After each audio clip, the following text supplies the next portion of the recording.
आपल्याला वचन दिले तुम्हाला मालिकेच्या आजच्या भागात पाहायला मिळते की इकडे आता आजी आणि शौर्य हे दोघंही जण चाळीमध्ये आलेले असतात. आता गाडीतून खाली उतरल्यावर आजी शौर्याला म्हणते, बापरे शौर्य, ती या ठिकाणी राहते पण तरीही जेव्हा ती आपल्या घरी आली होती तेव्हा आपल्या वैभवाकडे किंवा आपल्या पैशांकडे तिची अजिबात नजर गेली नव्हती, तर ती फक्त तिच्या कामापुरतं आली होती. त्यामुळे एक गोष्ट लक्षात ठेव, आता ऊर्जासमोर जेव्हा आपली सगळे सत्य परिस्थिती येईल तेव्हा तिला समजावणं, तिला सांभाळणं खूप अवघड असणार आहे तुझ्यासाठी आणि ते तुला जमवावं लागणार आहे. त्यानंतर मग गाडीत बसलेल्या ड्रायव्हरला आजी सांगते, मी सांगितलं की शगुनाचं ताट घेऊन ये. तर दुसऱ्या बाजूला आता आई ही ऊर्जाला सांगत असते, मनू हा घे तुझा डबा आणि वेळेवरती घरी ये. इतक्यात आईच्या लक्षात येतं की अरे ह्या मुलाकडच्यांना फोन करायचा राहिलाच की. मग लगेचच आता ती म्हणते की फोन करूनच घेते आणि मग आता लगेचच ती फोन करू लागते. त्याबरोबर आता इकडे ऊर्जा हिला मात्र वाईट वाटत असतं, काळजी वाटत असते आई सतत त्या मुलाकडच्यांना फोन करत असल्यामुळे. तर आता इकडे अचानक कोणीतरी येऊन दरवाजा ठोठावतं. मग आता आई आणि ऊर्जा दोघीही जाऊन दरवाजा उघडू पाहतात. तर दुसऱ्या बाजूला आता हर्षवर्धन हा फोन करतो आणि आता तो सांगत असतो विक्रांतच्या वडिलांना की तुम्ही एक प्रेस कॉन्फरन्स घ्या. विक्रांतच्या वडिलांना प्रश्न पडतो, प्रेस कॉन्फरन्स कशासाठी?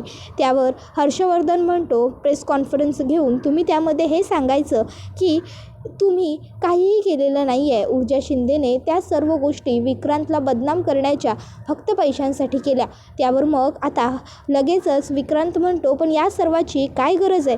नाही म्हणजे आता एकदा का विक्रांतचं लग्न झालं की मग विषय संपलाच की सगळा. मग आपल्याला ह्या सर्व गोष्टी करायची काहीही गरज लागणार नाही. त्याबरोबर मग लगेचच आता हर्षवर्धन म्हणतो, चुकीचं बोलताय तुम्ही.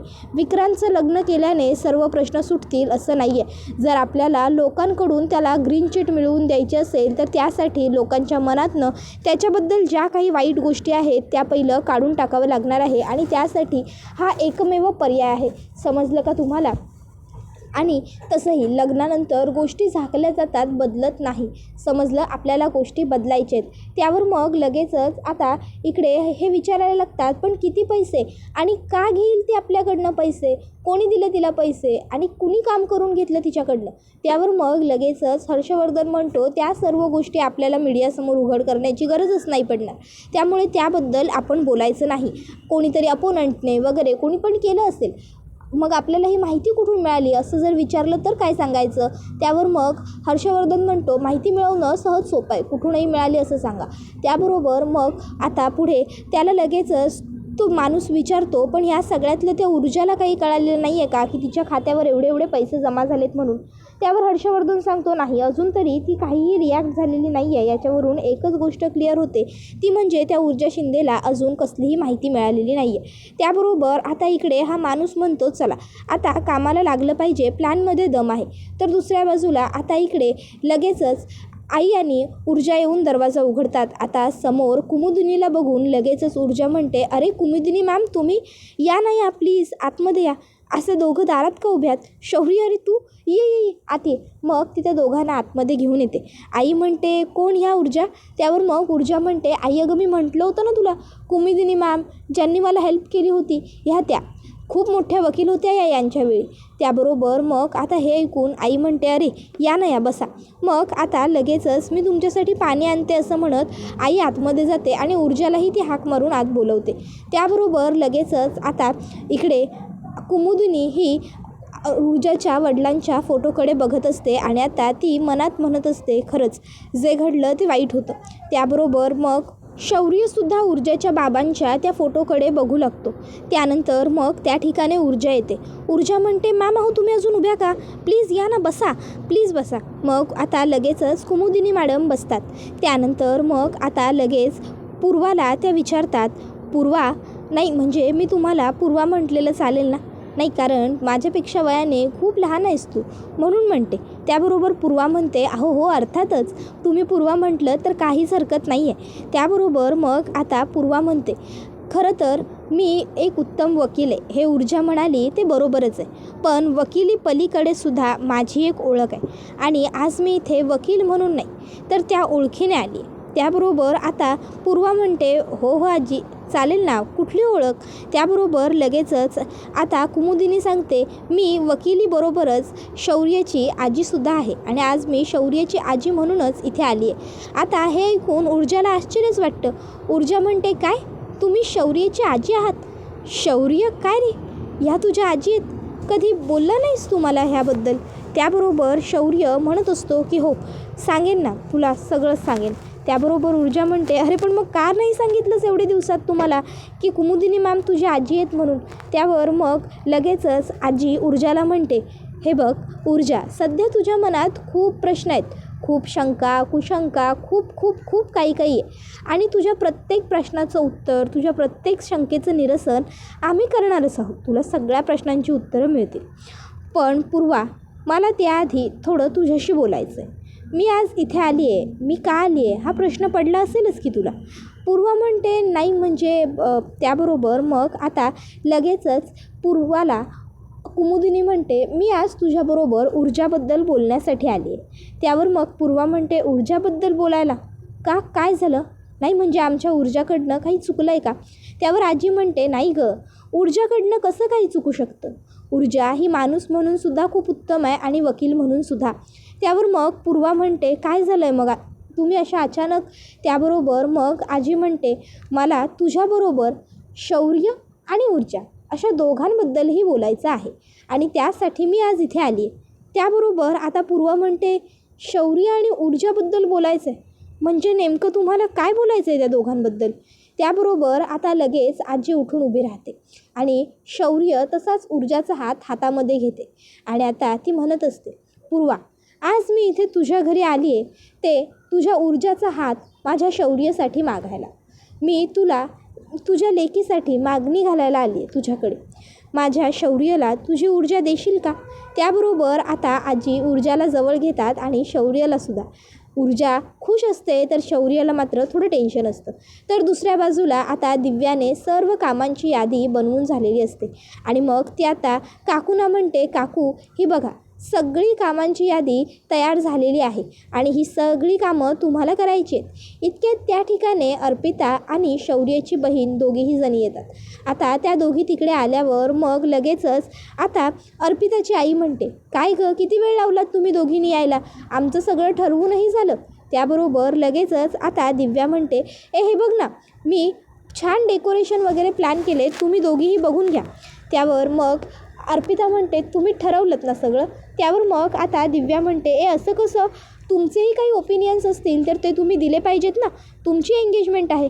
हे बघा, बघ तू पण. त्याबरोबर मग शौर्याची बहीण म्हणते, नाही नको. त्याबरोबर आता लगेचच दिव्या म्हणते, अगं बघून घे, असं काय बोलतेस?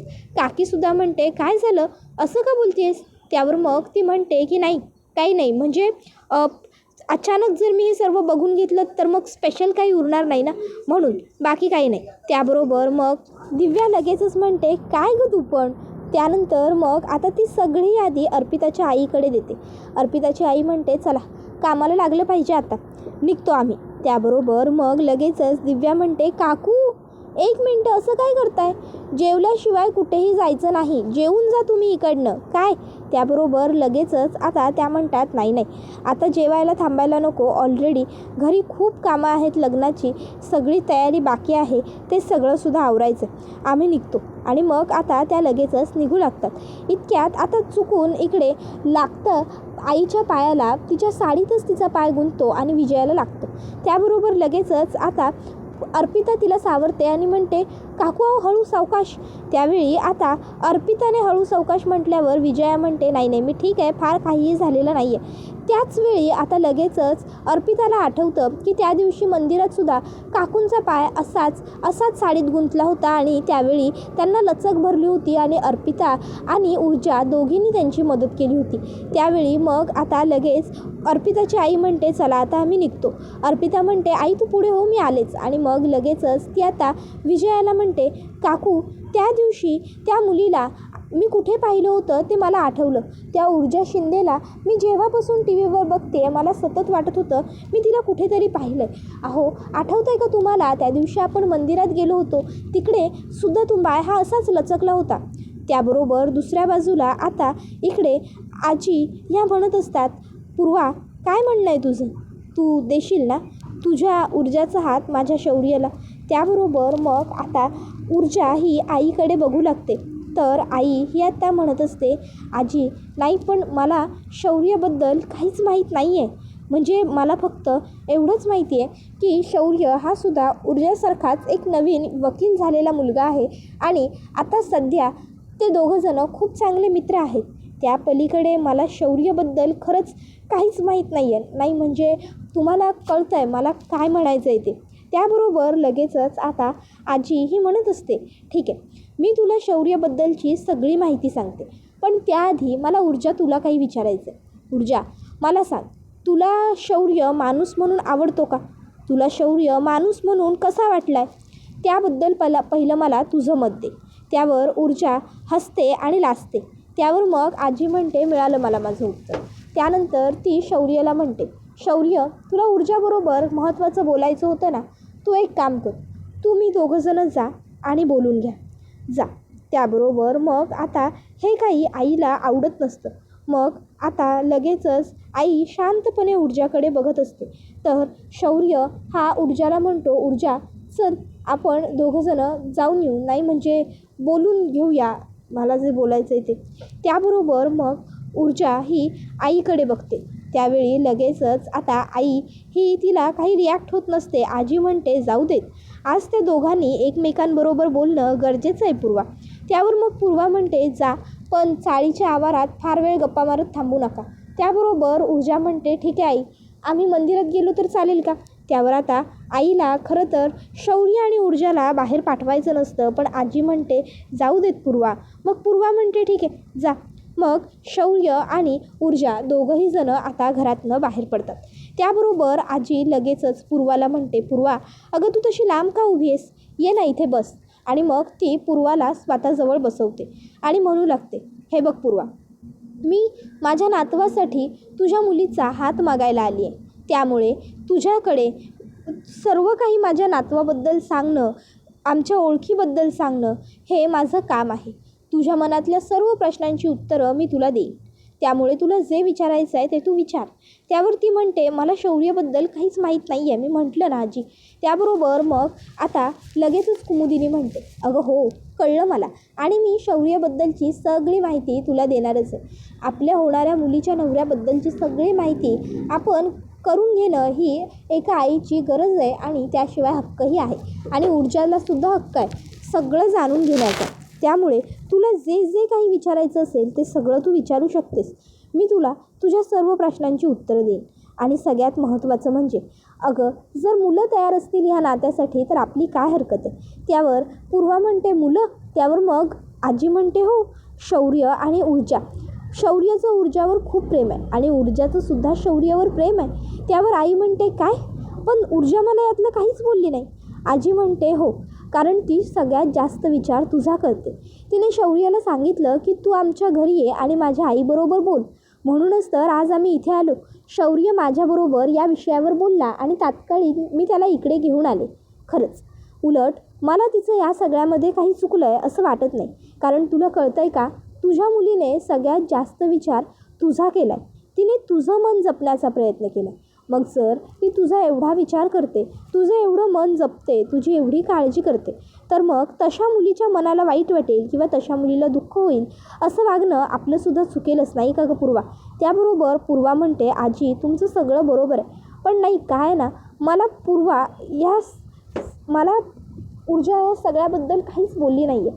आजी म्हणते, हो, त्याची पूर्वकल्पना आहे मला, म्हणूनच तर मी आली आहे ना तुझ्याशी बोलायला. आपण बोलून सर्व गोष्टी ठरवू, मी तुला सर्व सांगते. त्याबरोबर इकडे लगेचच अर्पिता म्हणत असते, तेव्हा जेव्हा तुम्हाला ठेच लागली होती ना, तेव्हा तुम्हाला मदत करायला सावरायला हीच मुलगी आली होती. अहो, ही पार तुम्हाला गाडीपर्यंत बसवायला आली होती. त्याबरोबर मग लगेचच आता विजयाला आठवू लागतं की कशा पद्धतीने तिला लागलं होतं आणि कशी तिला ऊर्जाने मदत केली होती. मग लगेचच आता अर्पिता म्हणते की बरोबर ना, तुम्हालासुद्धा आठवते आहे का तीच ऊर्जा होती म्हणून? त्याबरोबर मग आता विजया म्हणते, असेल, पण अर्पिता, अगं आपल्याला कुठे माहीत होतं त्यावेळी की ती ऊर्जा आहे म्हणून? त्याबरोबर अर्पिता म्हणते, बरोबर आहे तुमचं, पण तरीही काकू आहो. त्याबरोबर मग आता तरीही काकू असं अर्पिताने म्हटल्यावर विजया म्हणते तरीही काय. त्यावर अर्पिता म्हणते नाही काय झालं ना ते मला आठवत नव्हतं. मी कुठे या मुलीला बघितलं आहे. मी आठवण्याचा प्रयत्न करत होते पण जेव्हा आज पुन्हा तुमचा पाय तसाच म्हणजे फोल्ड झाला ना तेव्हा मला आपोआप गेस झालं, रिअलाईज झालं की हे सगळं तेव्हा मी ऊर्जालाच करताना पाहिलं होतं म्हणून मी बोलले पटकन. त्याबरोबर मग लगेचच आता इकडे पुन्हा एकदा विजयाला आठवतं की विजया पुन्हा ऊर्जाला एकदा भेटली होती आणि तिने ऊर्जाला विचारलंही होतं तू माझ्याबरोबर माझ्या घरी येशील का. आणि मग ऊर्जासुद्धा म्हणाली होती हो चालेल ना. आणि मग ऊर्जा आणि विजया ह्या दोघीजणी विजयाच्या घरी आल्या. त्यानंतर मग ऊर्जाला विजया विचारत होती की तू कुठे राहतेस.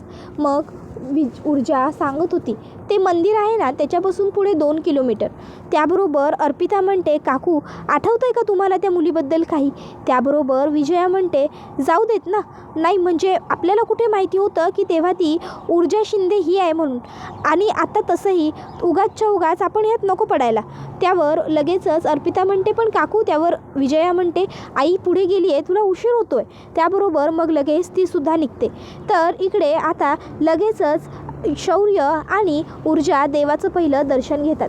त्यानंतर मग आता ऊर्जा म्हणत असते शौर्य काय रे तू मला सांगितलं का नाहीस कुमुदिनी मॅम तुझ्या आजी आहेत म्हणून. माझ्यापासून ही गोष्ट लपवण्याची तुला काय गरज होती. शौर्य म्हणतो ऊर्जा ऐक मी तुझ्या सर्व प्रश्नांची उत्तरं आज देणारच आहे पण प्लीज आपण शांतपणे बोलूयात का. त्यावर ऊर्जा म्हणते हो शांतपणे बोलूच या आणि उत्तरं देस तू मला पण मला पहिलं हे सांग की तू कुमुदिनी मॅम तुझ्या आजी आहेत ही गोष्ट मला आधी का नाही सांगितलीस. ही गोष्ट का लपवलीस. यात लपवण्यासारखं काय होतं.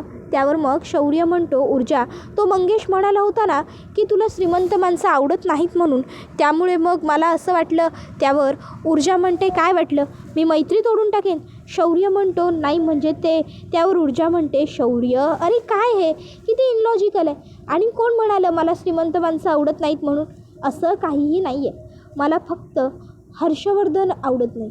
हर्षवर्धन जहागीरदार आणि ते पण ते श्रीमंत आहेत म्हणून आवडत नाही असा काही प्रकार नाही आहे. मला ते आवडत नाहीत कारण त्यांच्यामुळे माझ्या आयुष्यात खूप काही चुकीच्या गोष्टी घडल्यात म्हणून बस. या व्यतिरिक्त मला श्रीमंत माणसं न आवडण्याचं काय कारण आहे. त्यावर शौर्य म्हणतो म्हणजे तुला श्रीमंत माणसं आवडत नाही असं काहीच नाही आहे ऊर्जा. त्यावर ऊर्जा म्हणते नाही मी म्हटलं ना तुला मला फक्त एकच श्रीमंत व्यक्ती आवडत नाही आणि ती म्हणजे हर्षवर्धन जहागीरदार कारण त्यांनी त्यांच्या पैशांचा गैरवापर केला. त्याबरोबर आता हे सगळं ऐकून आता कुठे हळूहळू शौर्याचा जीव जरा भांड्यात पडतो. त्यानंतर मग शौर्य म्हणतो ऊर्जा तू माझ्याबरोबर लग्न करशील ना. त्यावर ऊर्जा म्हणते हो आईने होकार दिला तर नक्की मी तुझ्याशी लग्न करेन. शौर्य म्हणतो पण तुझी आई होकार देईल ना आणि जर आईने नकार दिला तर. त्याबरोबर ऊर्जा म्हणते अरे आई का नकार देईल. नकार द्यायचं काही कारणच नाही आहे. इतक्या त्या ठिकाणी मंगेश येतो आणि म्हणू लागतो आहे ना खूप मोठं कारण आहे.